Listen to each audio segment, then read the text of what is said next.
Bom, gente, vamos então à segunda parte da aula sobre telescópios ópticos. Nessa segunda parte vamos ver, em particular, os instrumentos profissionais e suas principais características.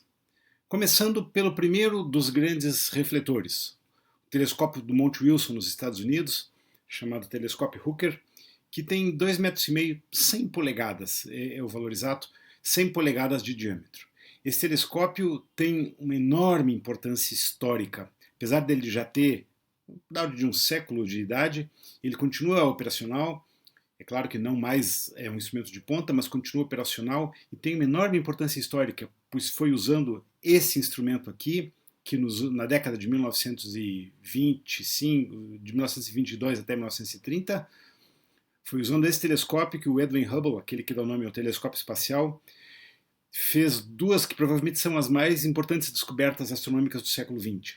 Ele demonstrou que Andrômeda era de fato outra galáxia e, portanto, existia uma quantidade muito grande de galáxias além da nossa. Vejam, gente, isso faz menos de um século. E demonstrou que o universo estava em expansão. Ele deduziu o que hoje se conhece como lei de Hubble. A gente vai ver mais para o final do curso. O telescópio é uma montagem equatorial em ferradura. Eu já vou explicar na próxima imagem o que significa montagem em ferradura nesse contexto aqui. Veja, como o telescópio é muito grande, ele tem dois pés. Um pé está aqui e outro pé está ali. E o telescópio está nos dois lados de uma grande ferradura que gira, que dá o movimento leste-oeste. Ele pivotando sobre esse eixo aqui, dá o movimento norte-sul. Aqui tem outra imagem do mesmo telescópio. Dá para ver com clareza aqui os dois pés, o pé sul e o pé norte. E daqui já se vê também a montagem equatorial, né? Por essa montagem aqui, o pé, a base da montagem aponta, o disco lá da base da montagem aponta para o polo celeste. Como é que eu sei que é o polo norte? Olha, porque é o polo que está acima do horizonte. Então o telescópio pivota sobre essa ferradura, dando assim o movimento leste-oeste, e pivotando sobre esse eixo aqui, tem-se o movimento norte-sul. Como eu falei para vocês, esse telescópio tem uma enorme importância histórica e continua operacional até hoje, apesar de já ter um século. E aqui está o irmão mais novo dele, o telescópio Hale, também dos Estados Unidos, que entrou em operação em 1948. Ele tem 200 polegadas, o que equivale a mais ou menos 5 metros. O que aconteceu foi o seguinte: com o grande sucesso do telescópio de 100 polegadas, do telescópio do Monte Wilson, os astrônomos nos Estados Unidos decidiram, puxa, vamos fazer um com o dobro do diâmetro, o quádruplo da área, portanto. Esse telescópio começou a ser construído nos anos 30, mas em função da Segunda Guerra Mundial, a construção parou e ele só entrou em operação mesmo em 1948. Ele é imensamente grande, é uma montagem análoga ao outro, dá para ver, aqui está a base do telescópio, aqui está o espelho de 5 metros de diâmetro, aqui está o foco Cassegrain, né? Ele tem ótica Cassegrain, aqui está o espelho secundário, dá para ver a armação do espelho secundário aqui, e tem uma imensa ferradura gigante aqui que envolve a estrutura do telescópio, e um pé norte, o pé norte está aqui está a ferradura norte, e aqui está a ferradura sul aqui embaixo. Esse telescópio, na prática, ele foi o maior do mundo por muitas décadas. Os russos, mais por uma questão aí da época da Guerra Fria, tentaram construir um telescópio de 6 metros. Esse telescópio nunca foi muito efetivo, nunca produziu grandes resultados. E até os anos 90, quando entraram em operação os telescópios na faixa dos 8, 10 metros, esse telescópio, na prática, foi o melhor e mais eficiente do mundo. Tem algumas coisas importantes sobre esse telescópio, estão ilustradas aqui. Essa é uma outra imagem dele. Vejam, aqui tem uma escadinha que dá para ilustrar a escala do tamanho do espelho. Primeiro, a imensa massa móvel, 480 toneladas. É a massa de toda a estrutura que se move para o telescópio apontar para um lugar para o outro. A cúpula em si, a cúpula aqui em cima, tem cerca de 900 toneladas. E apenas o espelho, a base do espelho, vidro, né? Isso é vidro Pirex, é um vidro de baixo coeficiente de dilatação térmica. A marca Pirex é uma marca comercial, né? Feita por um fabricante chamado Corning Glass, nos Estados Unidos. É o mesmo fabricante da forma que a gente usa para botar a pizza no forno em casa. Aquilo é vidro Pirex, por isso que ele não quebra quando entra e sai do forno. É o mesmo tipo de vidro usado para construir espelhos de telescópio, vidros com baixo coeficiente de dilatação térmica, porque dessa forma eles não se deformam com as variações de temperatura. Bom, até os anos... Esse telescópio foi construído nos anos 40. O espelho, em particular, foi fundido no final dos anos 30. Até o final dos anos 80, todos os telescópios profissionais eram construídos de acordo com o que se chama de regra do 6:1. Para cada 6 unidades de diâmetro, 1 unidade de espessura. Isso aí torna o espelho rígido, para garantir que o espelho fosse rígido e não houvesse deformações mecânicas do próprio espelho.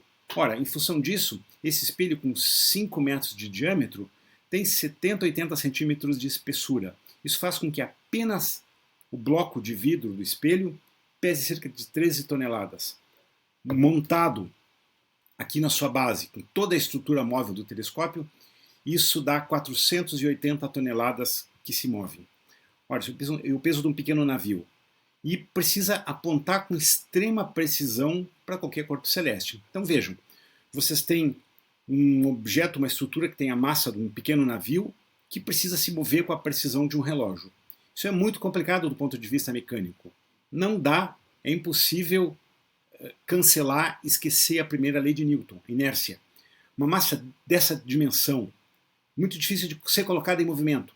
E depois que ela começa a se mover, é muito difícil de parar. Então vocês podem imaginar que o projeto, a construção e a operação dessa enorme estrutura é muito complicada do ponto de vista mecânico. Tanto é que os grandes refletores gigantes aí pararam de ser construídos, com exceção do telescópio russo lá dos anos 70, pararam a ser construídos. Esse telescópio, apesar de ser um projeto dos anos 30, nenhum outro análogo foi construído mais.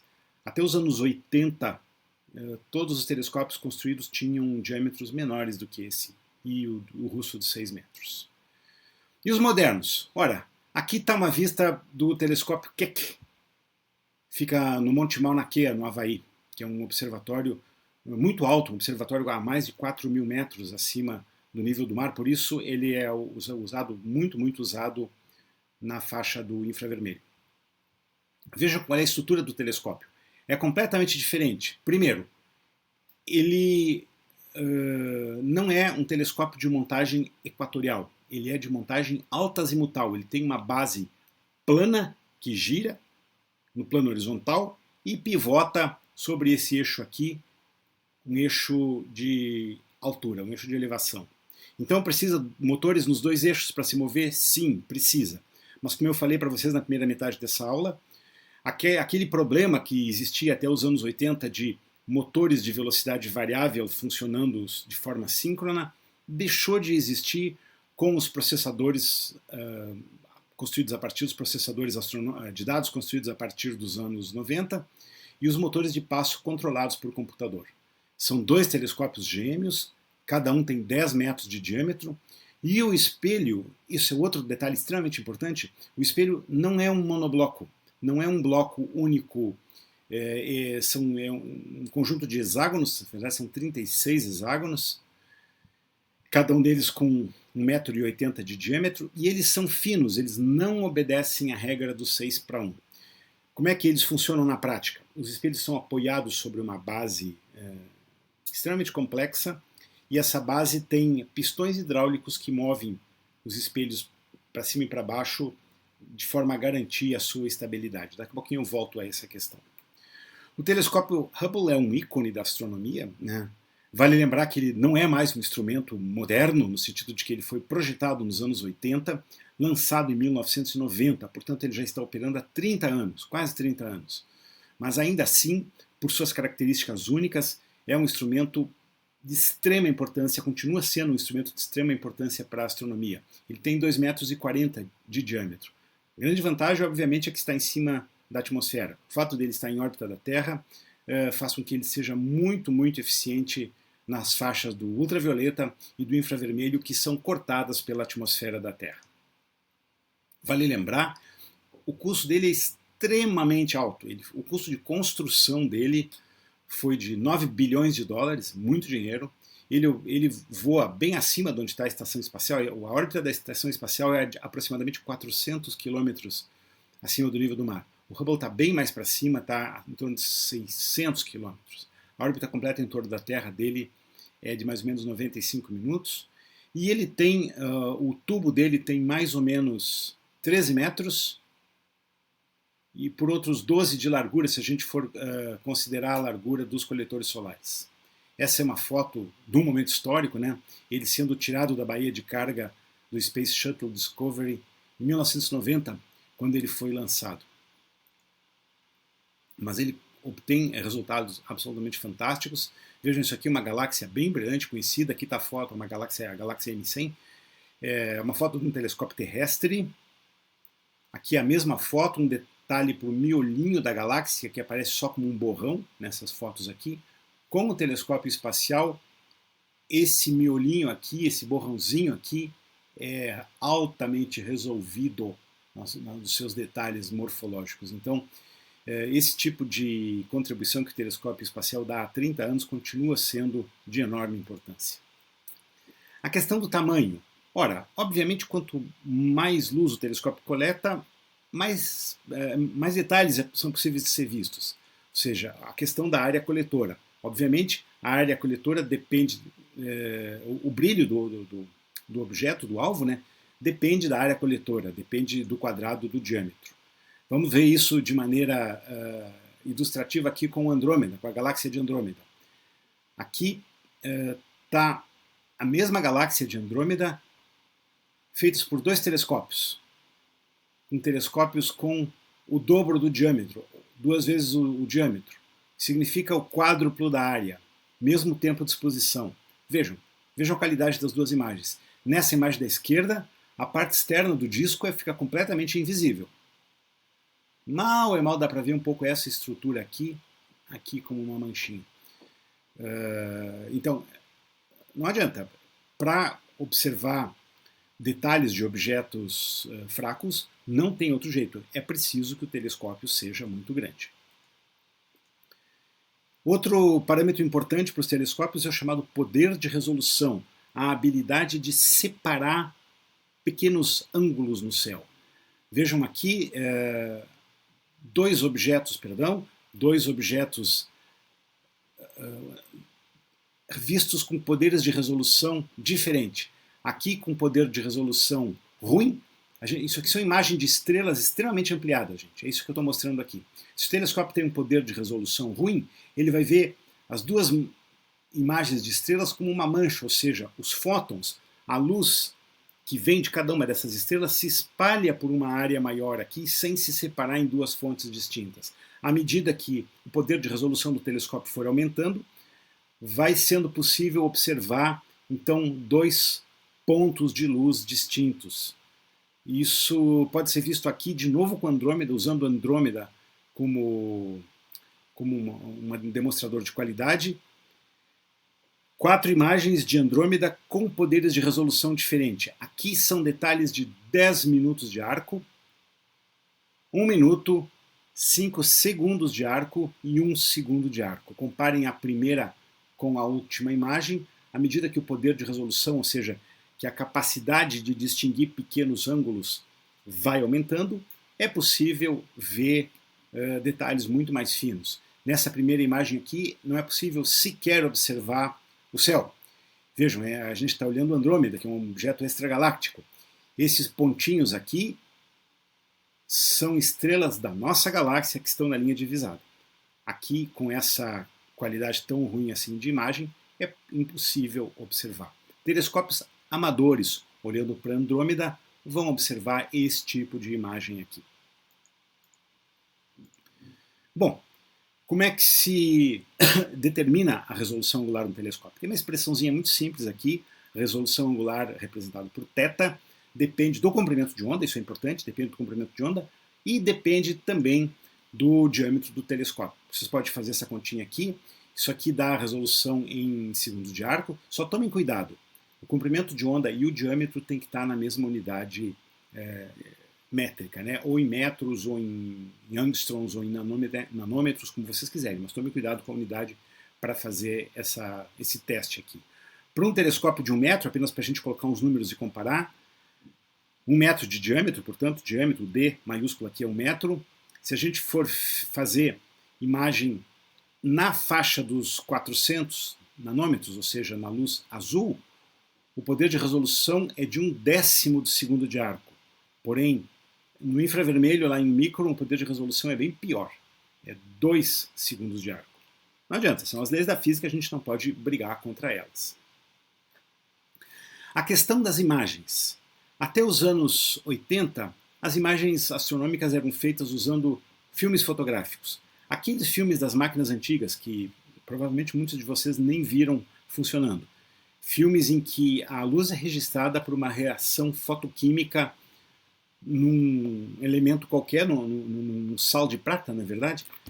Um sal de prata colocado sobre uma base que pode ser um filme de acetato, naqueles filmes antigos enroladinhos das câmeras fotográficas, ou numa placa de vidro, como eram usados nas câmeras fotográficas astronômicas. Isso não existe mais. Desde os início dos anos 90, as imagens são registradas em dispositivos de estado sólido, dispositivos tipo CCD. CCD é uma sigla em inglês, significa dispositivo de carga acoplada, isso significa como que o dispositivo é carregado e descarregado, como se transforma a carga numa imagem digital. Como é que isso funciona na prática? Ora, todos vocês já viram um dispositivo. Garanto que todo mundo que está vendo esse filme, está vendo essa aula, tem à mão, eu tenho, um telefone, uma câmera. Bom, essa câmera é um dispositivo de estado sólido. Se a gente for ampliar esse dispositivo, ele funciona assim. Eles têm tipicamente dezenas de milhões de fotocélulas muito sensíveis à luz. Cada uma delas carrega com uma determinada carga proporcional à quantidade de luz incidente, como está demonstrado aqui. Isso aqui é didático, né? Mas demonstrado aqui. Imagine que uma pequena carga aqui, a carga um pouquinho maior, um pouquinho maior, um pouquinho maior, isso vai produzir uma imagem digital, ou seja, vai produzir um análogo. Aqui são contagens, elemento por elemento, pixel por pixel, cada elemento é chamado pixel, vem do inglês picture element, e cada ponto então vai produzir uma imagem eletrônica. Isso aqui é a ampliação então de um pedacinho, não sei se vocês estão vendo com detalhe a escala, mas isso aqui é 1 milímetro. Então parece uma borda de um CCD aqui. A estrutura é um pouco complexa porque eles são construídos como circuitos integrados, ou seja, é preciso ter lugares aí no projeto do chip, é preciso ter lugares onde a carga é depositada, depois onde ela é descarregada. Na prática, os CCDs astronômicos normalmente são quadrados. Aqui isso aqui é uma câmera de imagem astronômica, dá para ver até isso aqui é o flange de adaptação do telescópio, dá para ver a furação onde ele é parafusado. E esse dispositivo, para vocês terem uma ideia de escala, ele tem 2 centímetros de lado. 2 centímetros de lado aqui. Muito maior, portanto, que o dispositivo que está aqui num aparelho celular. Isso é um outro tipo de dispositivo, eles são muito mais sensíveis à luz também, para ter uma ideia. Uma outra ferramenta extremamente importante para os astrônomos é o processamento digital das imagens. Isso é algo que só foi possível ser feito a partir da eletrônica digital nos anos 90. E para exemplificar, eu tenho aqui 4 imagens do mesmo objeto.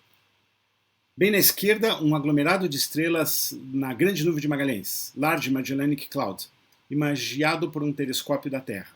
Dá para ver que tem algumas assimetrias, tem uma região central muito brilhante, várias assimetrias aqui. Aqui está uma imagem feita pelo mesmo objeto com um telescópio espacial logo que ele entrou em operação, em 1990. Só que, não sei se vocês sabem dessa história, assim que o telescópio espacial foi lançado e começou a fazer as primeiras imagens de teste, descobriu-se que ele tinha um defeito na sua ótica. Ele era míope, literalmente míope. Tinha um problema de distância focal mal calculada, foi preciso fazer um reparo posterior. Bom, mas foi possível fazer, como se sabia qual era o defeito, foi possível reconstruir as imagens de trás para frente. Então, essa imagem C aqui é a mesma imagem B, com o processamento de imagem sem a correção no espelho. E finalmente aqui a imagem D é a mesma imagem, o mesmo campo, já com o telescópio espacial reparado. Para vocês terem uma ideia de escala, isso aqui são 4 segundos de arco. 1 segundo de arco é o diâmetro típico do ponto luminoso produzido por uma estrela no céu. Então isso aqui é tudo muito pequenininho.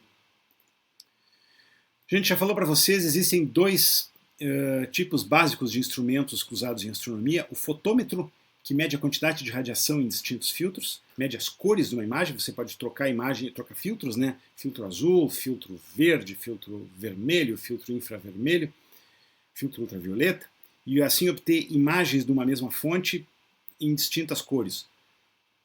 Pode ser uma fonte pontual, como uma estrela, ou uma fonte extensa, como uma galáxia ou uma nebulosa. Os espectrógrafos, a gente falou bastante na aula anterior, usam redes de difração para dispersar a luz em seu comprimento de onda e aí obter uma quantidade grande de parâmetros físicos, tais como temperatura, composição química, velocidades da fonte que está sendo analisada. Um outro ponto importante são as técnicas de alta resolução. Um grande problema da astronomia é a questão da resolução angular, porque ela é limitada. Ela é limitada pela existência da própria atmosfera. Vejam, um feixe de luz que vem bem retinho, bem comportadinho de uma fonte astronômica, ao passar pela atmosfera, a atmosfera turbulenta, ela chega aqui no telescópio turbulenta, ou seja, uma imagem que deveria ser pontual, que devia ser um ponto de luz, na verdade ele tem um diâmetro mensurável. A estrela não é um ponto, ela é um pequeno disquinho, e esse disquinho não depende de características físicas do objeto, depende da qualidade da ótica e da turbulência da atmosfera. Eu estou falando de fontes pontuais, estou falando de estrelas. Óbvio que outros objetos, tais como os planetas, tais como galáxias, nebulosas, aí sim, esses objetos têm um diâmetro intrínseco, não é disso que eu estou falando de fontes pontuais às estrelas. Existe um termo que se usa muito em astronomia chamado seeing, não tem uma tradução apropriada para isso. O seeing é uma medida da turbulência atmosférica. Na verdade, o chamado disco de seeing é o disco que tem uma fonte que deveria ser pontual. Para o caso da atmosfera, típica da atmosfera da Terra, os objetos pontuais têm discos de seeing tipicamente de meio a 1 segundo de arco. A gente não consegue melhorar mais do que isso. Por isso que, mesmo que a resolução teórica de um telescópio, por exemplo, o telescópio Keck de 10 metros, a resolução teórica dele seja 1/100º de segundo de arco no azul, na prática, os telescópios terrestres não têm resolução melhor do que meio segundo. Mas tem solução para isso. Tem soluções para minimizar isso. Vamos ver algumas. Primeiro, colocar o telescópio mais alto possível. Por isso, os observatórios astronômicos, todos eles são em locais muito altos. Essa imagem aqui, uma imagem bem bonita, mostra o Observatório de Ercília, no ESO, que é do Observatório Europeu Austral, um consórcio europeu, que tem telescópios no Chile, no norte do Chile, no deserto de Atacama. Esse é o mais antigo dos observatórios do ESO. O ESO tem 3 observatórios.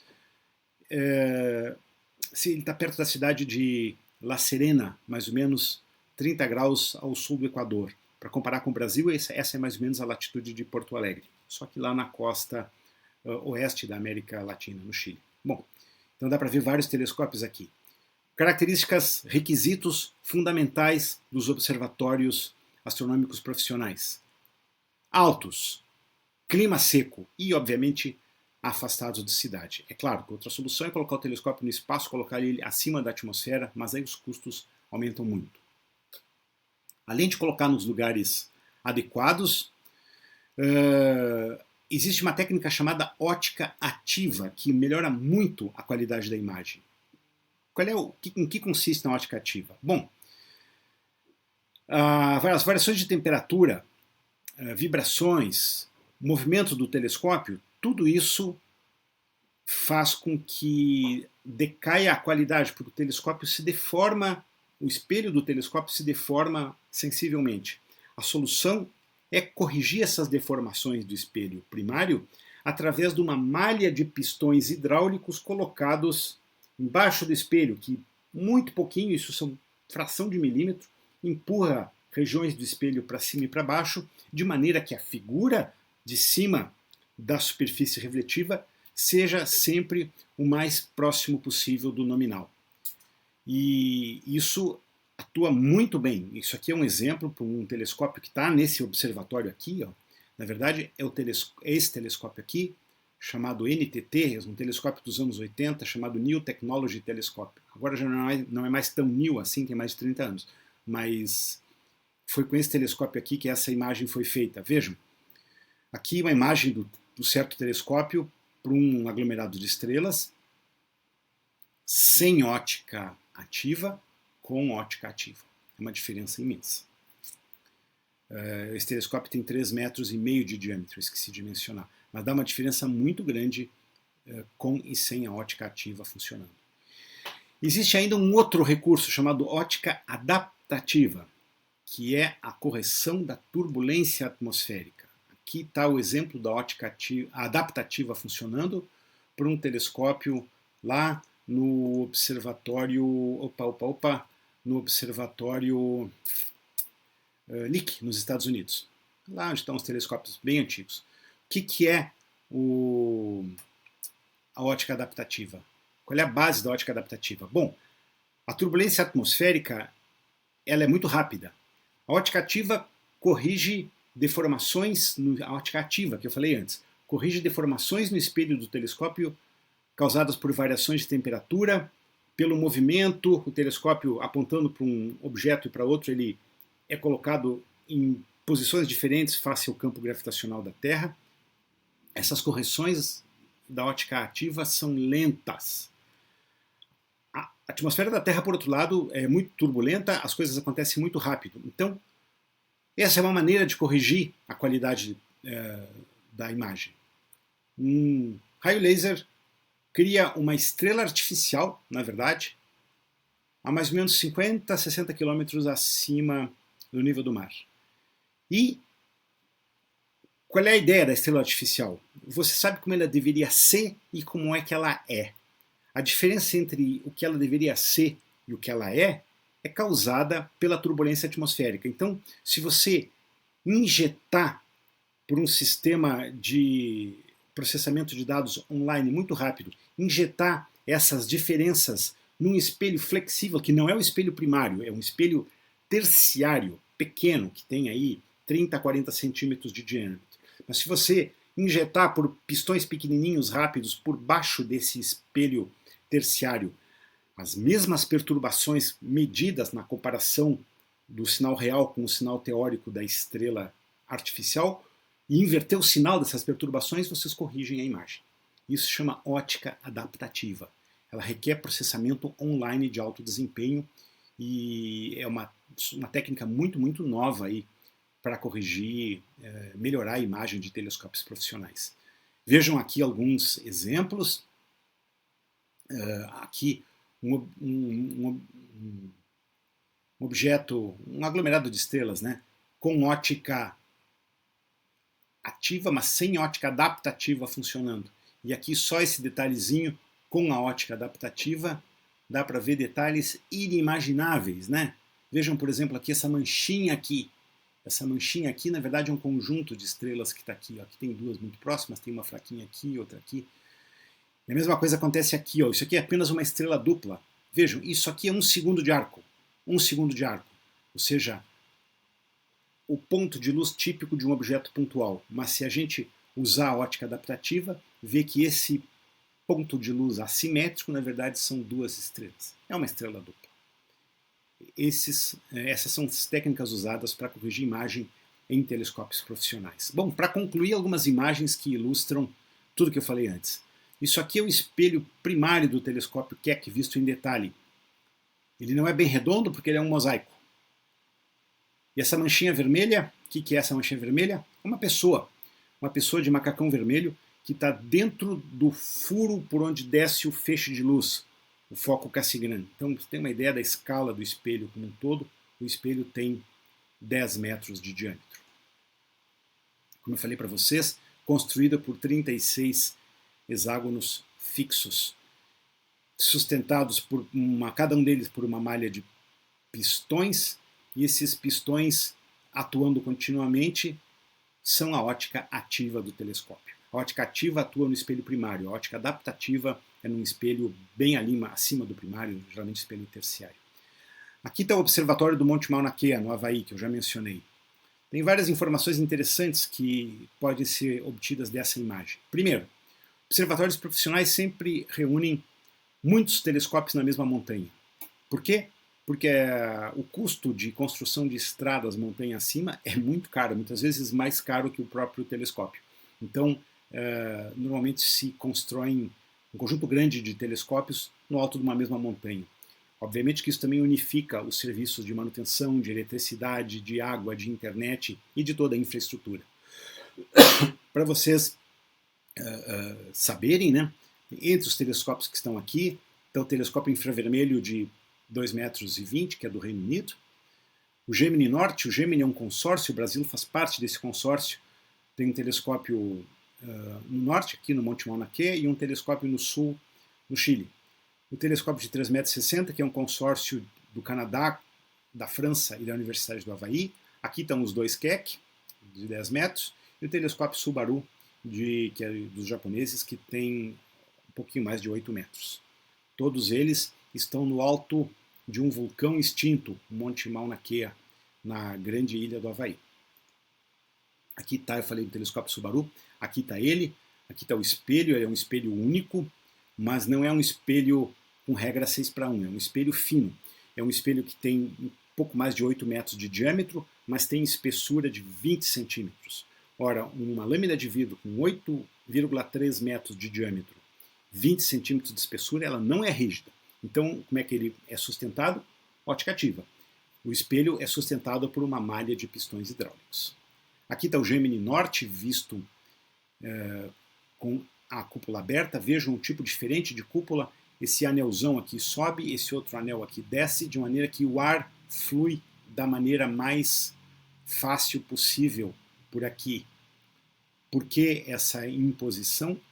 Porque descobriu-se que um dos fatores que mais degradam a imagem num telescópio terrestre é a turbulência do ar nos primeiros 20 metros acima da cúpula, aqui nessa região aqui. Então,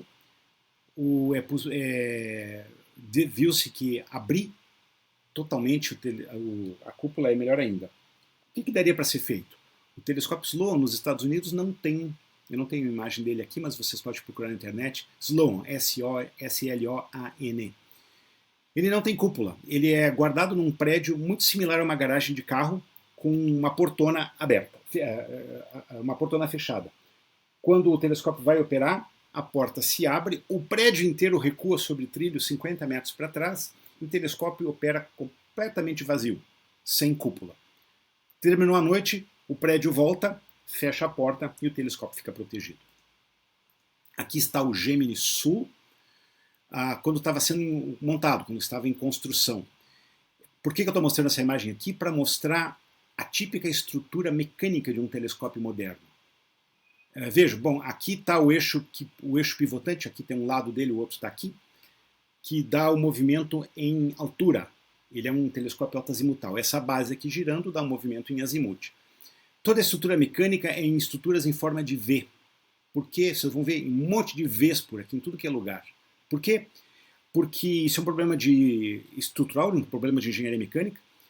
Essas estruturas em forma de V são o melhor compromisso entre massa e rigidez. Elas maximizam a rigidez, minimizando a massa da estrutura. E o espelho do telescópio Gemini é mostrado aqui nessa figura. Veja, tem um sujeito todo embrulhado aqui, porque o espelho precisa ser protegido, né? O espelho daqui dá para ver a espessura, ele termina aqui, ó. São 8 metros e também em torno de 20 centímetros de espessura, como o Subaru. Por que essa enorme preocupação com proteção?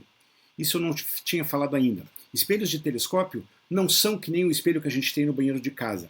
No espelho do banheiro de casa, a gente tem a superfície refletora atrás de um vidro. Então, quando respinga, você passa um vidrex e um paninho, pronto. Você limpou o vidro, você não mexeu na superfície refletora. Espelhos de telescópio, não. Nos espelhos de telescópio, a superfície refletora é colocada em cima do vidro. Então ela é muito mais sensível. Tanto é que, periodicamente, é preciso remover quimicamente a camada refletora e refazer essa camada refletora. Todos os observatórios profissionais têm uma oficina de espelhamento, onde esse processo de refazer a camada refletora e colocar, refazer toda, tirar a velha e colocar a nova, é feito tipicamente uma vez por ano. E aqui então terminamos a segunda parte dessa aula.